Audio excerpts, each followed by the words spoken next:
Welcome to Freedom's Herald. I'm Tom Gandley. You know, Democratic candidate for president Joe Biden, it becomes more apparent every passing day, is a radical leftist being easily manipulated by the current movers of that party. Though he was originally presented to the American public as a centrist or moderately center-left candidate, and in the leftist media is still presented as such, Biden shows more of his true colors daily as he lets slip out the future of the U.S. if it were guided by he and all his advisors pushing an anti-constitutional, anti-freedom agenda.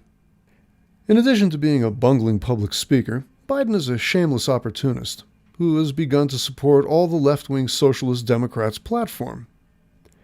This one-time good buddy of KKK leader Robert Byrd, as well as concerned parent worried about his children and grandkids living in his own words a racial jungle when referring to the possibility of black folks moving into his neighborhood and forced busing of school kids. Don't be lulled into complacency or made unaware of his radical agenda by the failure of the mainstream media and its protection of the leftist Biden.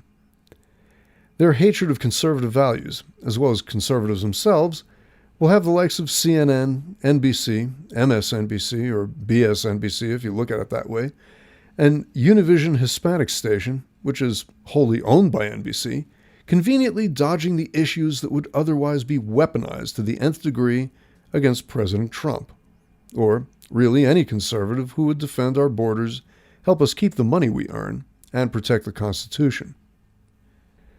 Senator Joe Biden, since entering the race for the Democratic nomination for president, has emphasized that he would kill the GOP tax bill, which allows for both corporate America and you, the citizenry, to hold on to more of the money you rightly earn.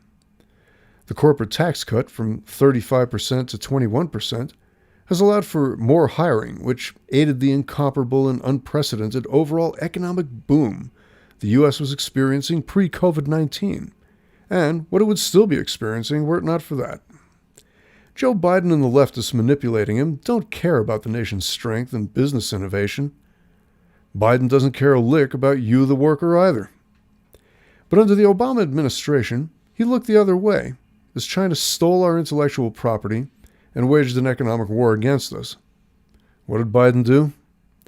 Absolutely nothing.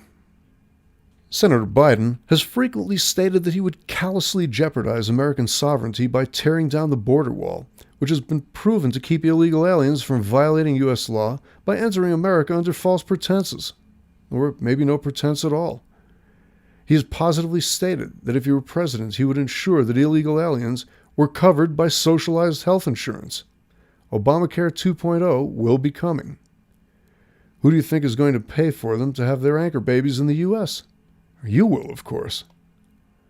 Along with the leftist Biden's presidency, the U.S. public can count on firearms restrictions and even forced confiscation by the federal government.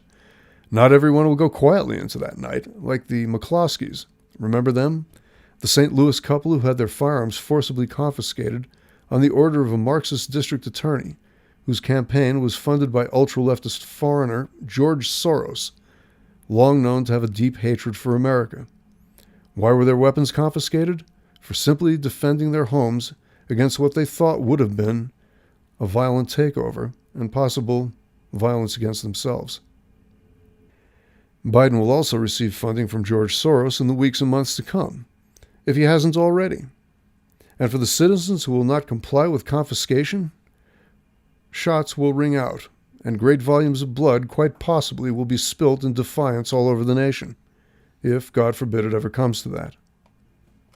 Senator Joe Biden is all in for defunding police, as he stated on a few occasions as of late, though he has tried to mince his words, and in a very edited interview with leftist interviewer Adi Barkan, he stridently denied this and claimed the police should have, quote, all the resources they need, unquote.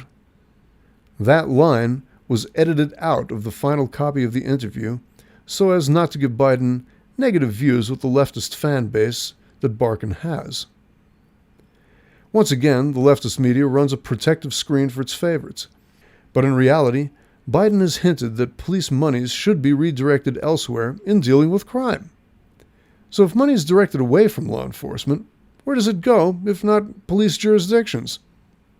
So while Biden stated that he opposed defunding law enforcement, he said, practically in the same breath, that he, quote, absolutely agrees that some funding can be redirected, unquote. That sure sounds like defunding to anyone critically thinking about his words. He also went on to say that he would support, quote, withholding funds from law enforcement departments that do not meet specific federal guidelines, thereby inserting the federal government into the standards set at the local level.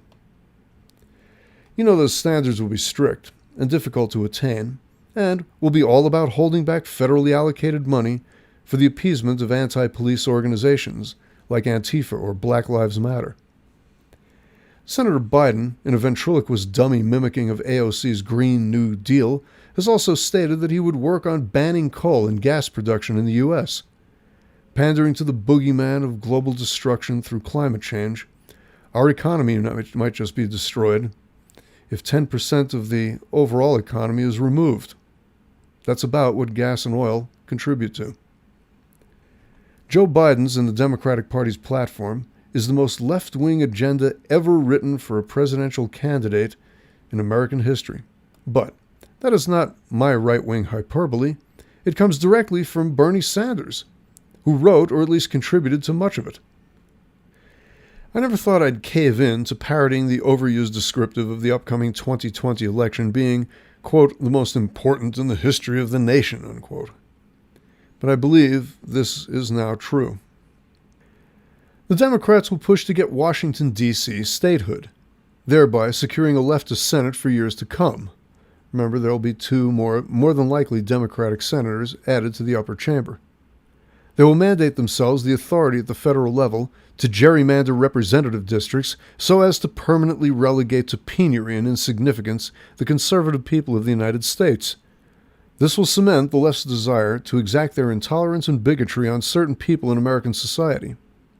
This is evidenced by Nancy Pelosi's full-throated endorsement of the hateful, un-American Ilhan Omar for re-election.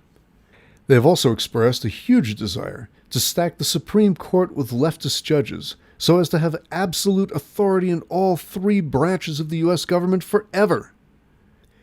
The 2020 presidential and state elections have now become the most important elections in U.S. history. You should all see this if we allow any length of time for the U.S. government to be overtaken by leftists for even just 2 years. The last time that happened, we were saddled with the failed, unjust Obamacare, which did more and continues to do more harm to the U.S. than any other recent legislation. But this time, the consequences will be dire, and the United States will plunge down a dark hole from which it may not recover for decades.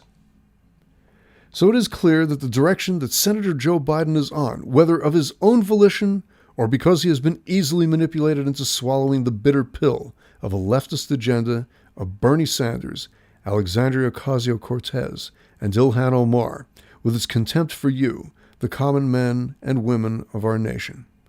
A vote for Senator Biden might just be giving an enemy of America's values the key to unlock our doom as a nation.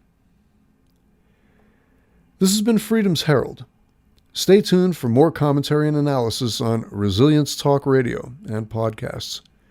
Special consideration for the content of this program goes out to the Western Journal and PJ Media. Technical assistance has been provided by station manager Brad Neufeld. Thanks for listening. I'm Tom Gandley.